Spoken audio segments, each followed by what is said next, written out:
Queridos oyentes y queridos televidentes, bienvenidos nuevamente a Un Café con Vox en este encuentro regional con los diferentes temas que tienen relación con lo cotidiano aquí en la región del oriente del departamento de Antioquia. Quienes nos ven a través del canal Safari Televisión, del sistema Ruralín en los diferentes municipios del oriente de Antioquia y a los más de 30 municipios de Antioquia donde llega la señal de la 90.5 del FM sin igual. Hoy compartiendo con ustedes un poco de este ADN del territorio de nuestra región y por supuesto con los diferentes invitados. Han pasado por estos micrófonos diversas voces que nos hablan del contexto regional en la vida pública, política, comercial, administrativa, en todos los campos, incluso de salud.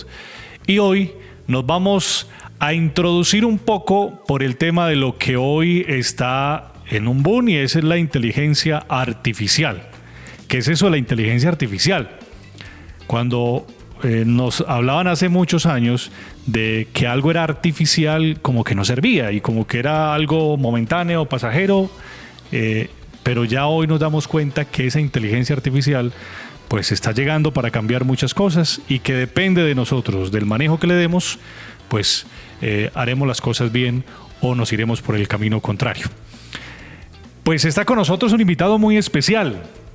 Desde el centro del país está con nosotros Eduardo Maldonado. A él lo saludamos. Gracias por acompañarnos. Doctor en filosofía, postdoctorado, es decir, toda una eminencia para hablarnos de este tema el día de hoy. Bienvenido a Un Café con Vox. ¿Cómo te agradezco? Es un gusto, es un placer estar aquí contigo, con ustedes. Bueno, ¿qué es la inteligencia artificial? Empecemos por ahí.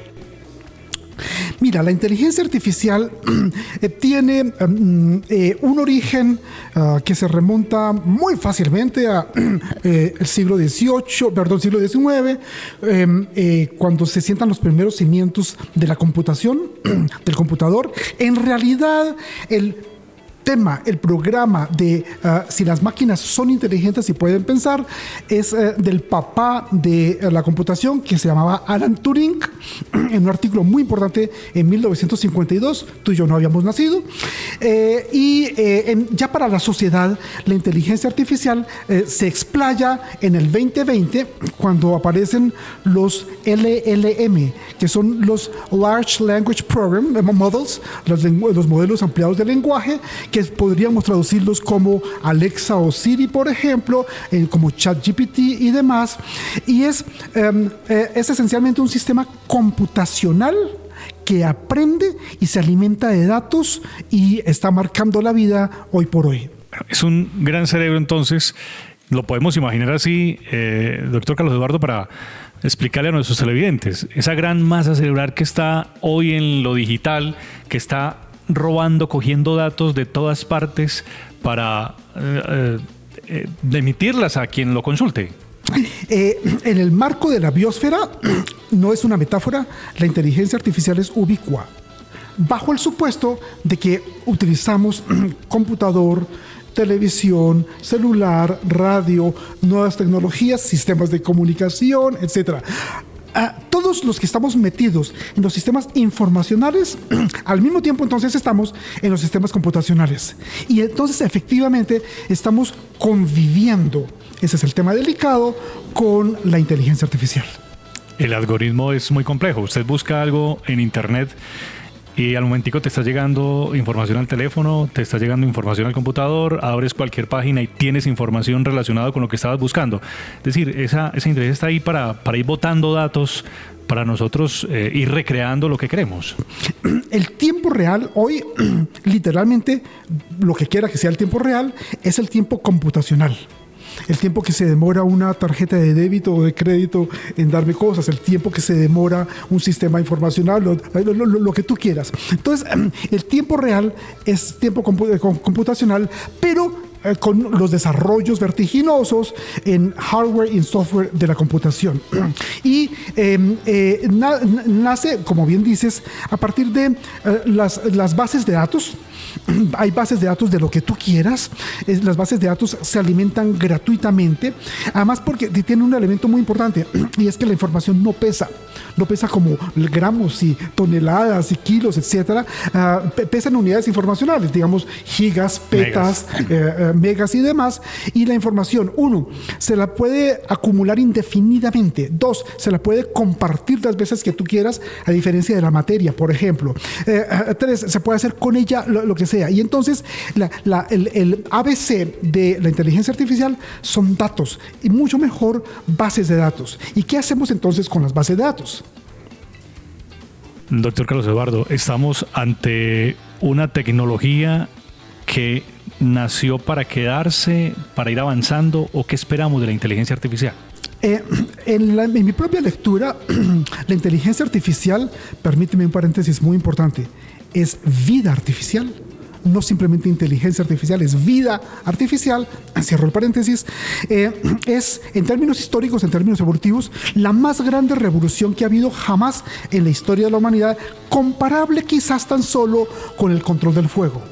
De lejos es inmensamente más impactante que el descubrimiento, la invención de la escritura, ¿cierto? El lineal B al lineal A, las escrituras cuneiformes, etcétera, el tránsito con los ideogramas. Bueno, esa historia la conocemos muy bien. Mucho más importante que, por ejemplo, la invención de la imprenta, significativa como fue, o que en términos de tus abuelos o los míos, sería la radio, la televisión, el celular y cosas como esas. Y manifiestamente llegó para quedarse. El impacto es creciente, impresionante.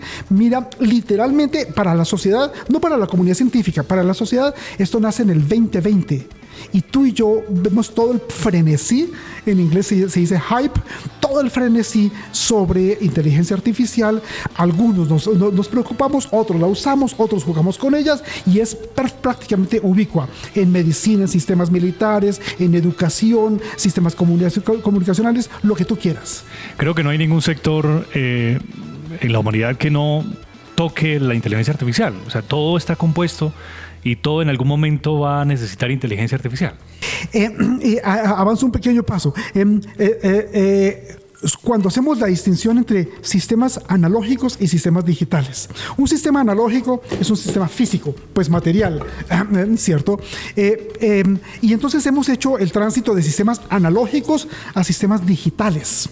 Y entonces, efectivamente es quienes vivimos en un mundo digital, ¿cierto? Quienes estamos inmersos, para bien o para mal, en fin, en este mundo, desde mi punto de vista apasionante, de la inteligencia artificial. Estamos hablando con el doctor Carlos Eduardo, quien hoy hace una exposición muy interesante acerca de lo que es la inteligencia artificial. Y hemos querido invitarlo porque en todos los sectores, como ya lo hemos mencionado, toca la inteligencia artificial. Pero hay un llamado muy especial ahora, y es el tema de la educación. ¿Cómo se viene transformando la educación en diferentes contextos con la inteligencia artificial? Es apasionante. ¿Qué es el sistema de educación? En el sentido clásico, yo no creo en eso, pero en el sentido clásico es un sistema de enseñanza-aprendizaje. Ok, la inteligencia artificial es un sistema de aprendizaje que hace cosas. Y entonces la interfase entre educación e inteligencia artificial está no tanto en el plano de la enseñanza, somos nosotros los que estamos aprendiendo de ella. Nosotros la estamos alimentando y ella está aprendiendo de manera vertiginosa, fantástica, ¿cierto?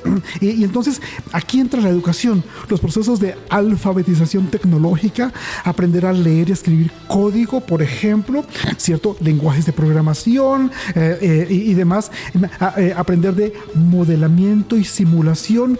Entonces nosotros tenemos, es maravilloso, te lo voy a poner en perspectiva social, es como si los papás tuvieran que aprender de los hijos.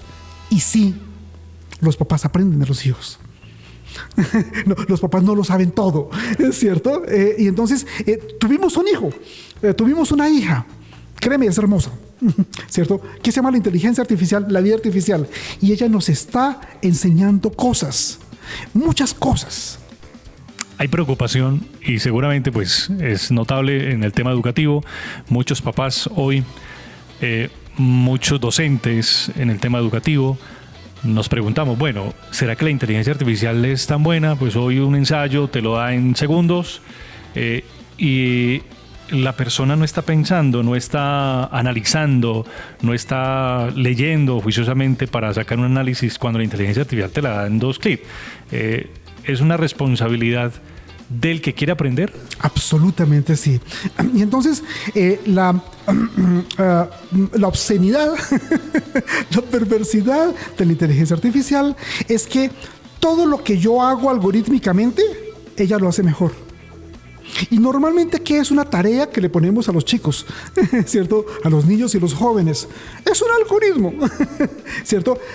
Sería necesario, sería ideal que los colegios, ¿cómo se llama? Las universidades, etcétera, enseñaran.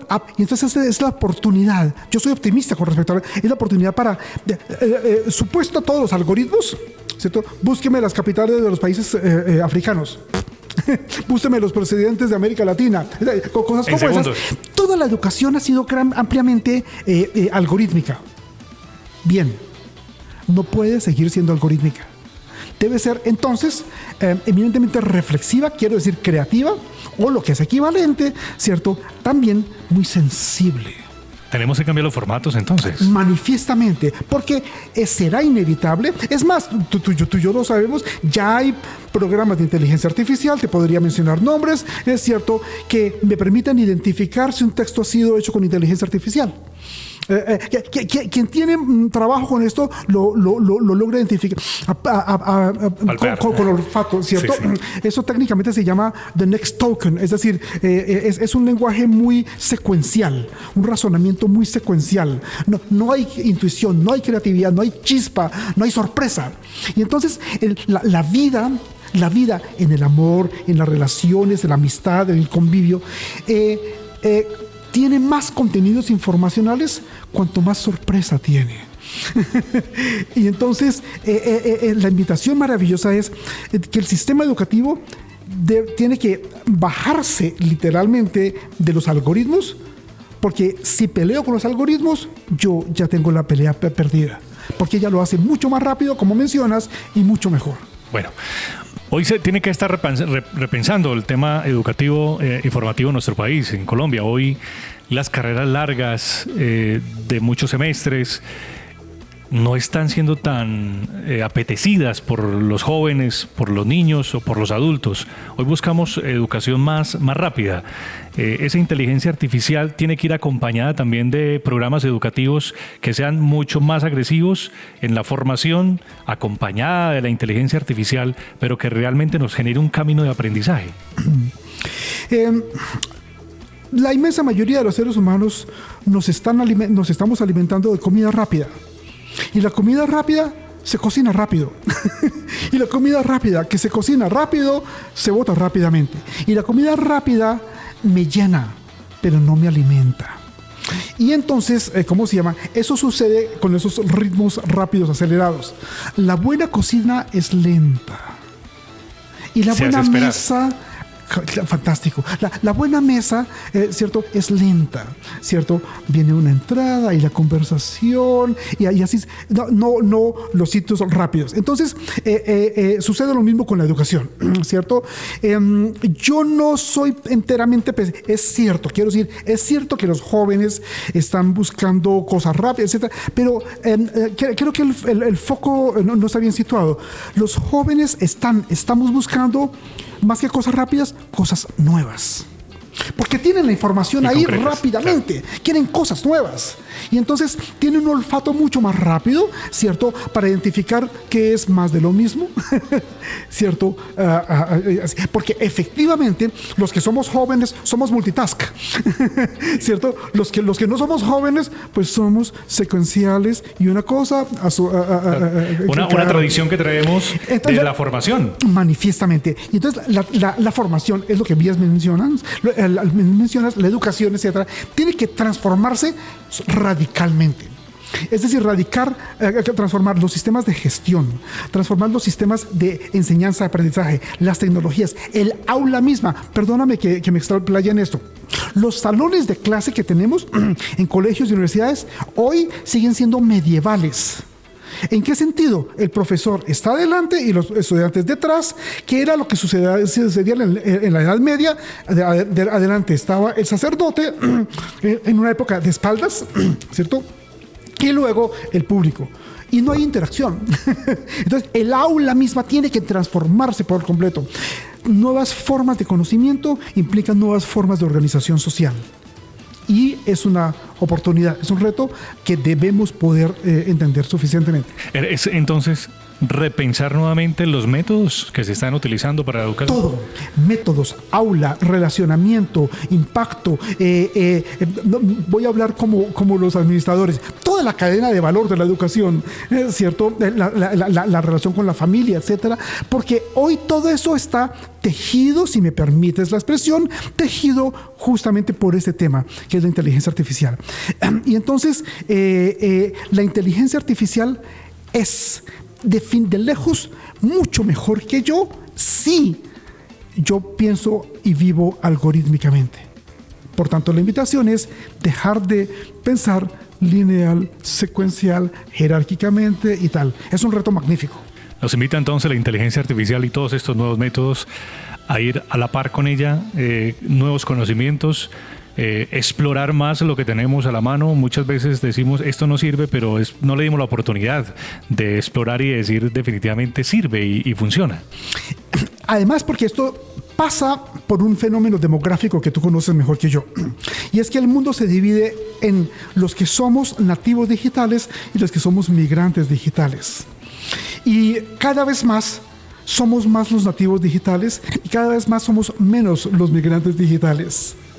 Y entonces el sistema social por completo, incluyendo naturalmente el educativo, se está transformando y debe poderse transformar como tiene que ser, no sin la historia, de cara a los jóvenes. La evolución existe porque existe vida, porque existen jóvenes y nos debemos a los jóvenes, a los niños. Todos fuimos jóvenes, todos nos mantenemos jóvenes y entonces la evolución es el cuidado del futuro y es el futuro el que tiene la razón, no contra el pasado, no sin el pasado, o si no la evolución no sería posible. Doctor, cuando en familia hablamos del tema de la inteligencia artificial o del mundo digital, nos preocupa mucho que los niños hoy dominen sus móviles desde muy pequeños y que tengamos ese dominio de pantalla ante la primera infancia. Sí. ¿Cómo ve usted eso? Con un problema, con una advertencia gravísima. Y es que tú y yo lo observamos empíricamente en los supermercados, en los restaurantes, en los parques. Los papás, para que los niños, comillas, no molesten, les chutan una pantalla. A ti y a mí, contigo y conmigo no hicieron eso. No, para que estén tranquilos y no me molesten. ¿Cierto? Entonces, literalmente, y eso hay que decirlo con nombre propio, están usando las pantallas como drogas, están narcotizando a los niños, ¿es cierto? Para calmarlos, para que dejen de pensar, para que dejen de... ¿Qué es un niño? ¿Cierto? No, pero con mucho respeto, no un animalito dócil ahí conectado a la pantalla. Es una criatura activa, maravillosa, que está conociendo el espacio, dominando su cuerpo, y que está preguntando, explorando, etcétera. Entonces, quiero decir, es fantástico el hecho de que manifiestamente ellos manejan los sistemas informacionales mucho mejor que tú y yo, ¿cierto? Mi hijo, cuando él tenía 12 años, me enseñó a hackear. ¿Y cómo aprendió él a hackear? Solo. Yo sé hackear, ¿cierto? Gracias a que solo, cacharreándole, como se dice en ingeniería. Pero no hay que desadvertir el otro elemento. El otro elemento es que estamos docilizando y domesticando a los niños porque no los dejamos ser lo que son los niños. Mira los gaticos, mira los perritos, qué sé yo, y los estamos drogando con la pantalla. Estamos buscando en ellos que se entretengan, ¿no? Y después queremos retirarles la pantalla y ya es demasiado tarde. ¿Cómo no? ¿Cómo no? ¿Y de quién es el problema? No de los niños. Nuestro. Es decir, de padres y de profesores y así sucesivamente. Entonces, en el sistema educativo, siempre, por ejemplo, deserción escolar, etcétera, siempre atávicamente se le echa la culpa al estudiante. Yo defiendo al estudiante. La culpa nunca es del estudiante, es del sistema educativo. Tenemos que, o en el futuro, ver una carrera o un área como tecnología que se transforme en lo digital, en lo artificial, para ser incluida en el pensum académico? Ya existe. Hoy ya existe, manifiestamente. Y yo soy más optimista. Hoy existe, por ejemplo, ingeniería de sistemas, ciencias de datos, etcétera. Pero la ingeniería de sistemas y la ciencia de datos, etcétera, hoy existe y dentro de 3 semanas, es una exageración, eso se va a aprender en el kinder, en el jardín escolar, ¿cierto? Se va a aprender ¿a qué? A leer y a escribir código. Así como tú y yo aprendimos a manejar la crayola y la tijera sin puntas, Nacholé y este tipo de cosas, manifiestamente, pasado mañana, tus hijos y los míos, tus nietos y los míos, soy optimista, ¿cierto? Van a aprender a escribir, no simplemente manejar la tableta, ¿cierto? O el celular, etcétera, sino a escribir código. Literalmente va a formar de parte de la transformación magnífica del sistema educativo desde el preescolar. Imagínate las potencialidades que van a suceder. Los profesionales del futuro van a ser así y hoy podemos apreciar cómo varias universidades o varias clínicas que son universitarias, ya operaciones todo digital. Totalmente, ¿cómo no? Y entonces, ya que mencionaste, ya hoy los estudiantes, 1 de medicina, 2 de psicología, ya no tienen personas con las que interactúan, por ejemplo, en el caso de medicina, para parto, para aplicar inyecciones, para, ¿cómo se llama? RCP, reanimación. ¿Cómo no? Tienen, se llama clínicas digitales, ¿cierto? Y los robots con los que trabajan sienten dolor. si yo lo pinché mal y así sucesivamente. Lo mismo sucede en el campo de la psicología. Entonces, esto llegó para quedarse, maravilloso. Y debemos entonces poder preparar las distintas capas, niveles, preescolar, primaria, bachillerato, universidad, etcétera, las distintas capas en esas dinámicas que están teniendo lugar. Bueno, es un tema y retos que se vienen hoy en el tema digital y qué mejor que un experto que nos hablara acerca de este tema tan amplio y que seguramente queda mucha tela por cortar en torno al tema de la virtualidad, al tema de lo digital, hoy la inteligencia artificial. Colombia ha avanzado en el tema digital, la conectividad sigue siendo muy mala. ¿Eso nos va a favorecer o desfavorecer en el campo digital? Hay un tema que fue señalado por Naciones Unidas, muy delicado de tipo económico y político, que tú conoces muy bien, que se llama la división digital. Y es el hecho de que algunos tenemos computador y otros no. Pero no solamente eso. Es perverso desde el punto de vista de los desarrollos humanos, de los derechos humanos y el derecho fundamental. Es perverso que yo tenga que pagar Wi-Fi con este operador o con el otro. En los países más desarrollados no se habla de Wi-Fi, se habla de WiMAX y es gratuito. Y es gratuito. Entonces, Colombia, perdóname que lo diga, me gusta este gobierno o no, este no es el tema. Colombia, en el mejor de los casos, creó el MINTIC, que eran las tecnologías de la información y del conocimiento. Ese lenguaje, lo mío es la ciencia, ese lenguaje es de los años 70, cuando existían las tecnologías de la información y el conocimiento. Hoy nadie inteligente en el mundo habla de TIC, ¿cierto? Sino de tecnologías convergentes. Por ejemplo, NBIC, Nano, Bio, Info, Cogno, la dimensión social de las tecnologías, etcétera. Entonces Colombia tiene, con buenas intenciones, supongo, qué sé yo, un retraso de fácilmente 50 años en la cosa. Es necesario que estos caballeros se vayan enterando de cosas. Y que vayamos entrando a ese mundo digital, tener una comunidad informada digitalmente en lo rural, por ejemplo. Hoy las grandes brechas de la educación están entre lo urbano y lo rural. En la ruralidad no hay una conexión a internet y si la hay es deficiente, ¿no? Muy deficiente, ¿cómo no? Incluso en las ciudades, nos ha pasado a ti y a mí, independientemente de este operador de o el lugar donde que tengamos, se cae la señal y entonces cada 2, 3, 6 meses, cada año, viene entonces, pague un poco más y le aumentamos los gigas y entonces tiene este de subida y este de bajada, etcétera, cosas como esas. Perdóname, eso es capitalismo puro, eso no es conocimiento o vida, ¿cierto? La información es gratuita. Y las tecnologías de la información, eso sucede en, ¿cómo se llama?, en las mejores democracias del mundo, ¿cierto?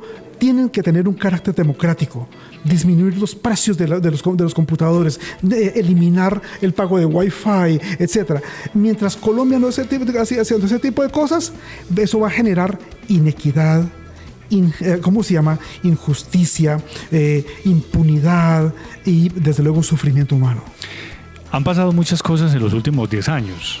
Entró este tema de la inteligencia, ya usted hablaba de unas plataformas de búsqueda hoy que ya van siendo como obsoletas de cara a lo que estamos viviendo hoy. En 10 años, ¿qué va a pasar con la inteligencia artificial? Es muy lindo, es muy hermoso. Niels Bohr, un físico importante, uno de los padres de la mecánica cuántica, decía, con algo de humor nórdico, decía: predecir es muy difícil, sobre todo cuando se trata del futuro. Esa es la gran apuesta, ¿cierto? Y hay distintas herramientas: prospectiva, planeación, lo que tú quieras para tratar de anticipar el futuro. La magia, el encanto de la vida está en el carácter incierto del futuro. Y entonces yo tengo que abrirme. Y la inmensa mayoría de la gente no está abierta.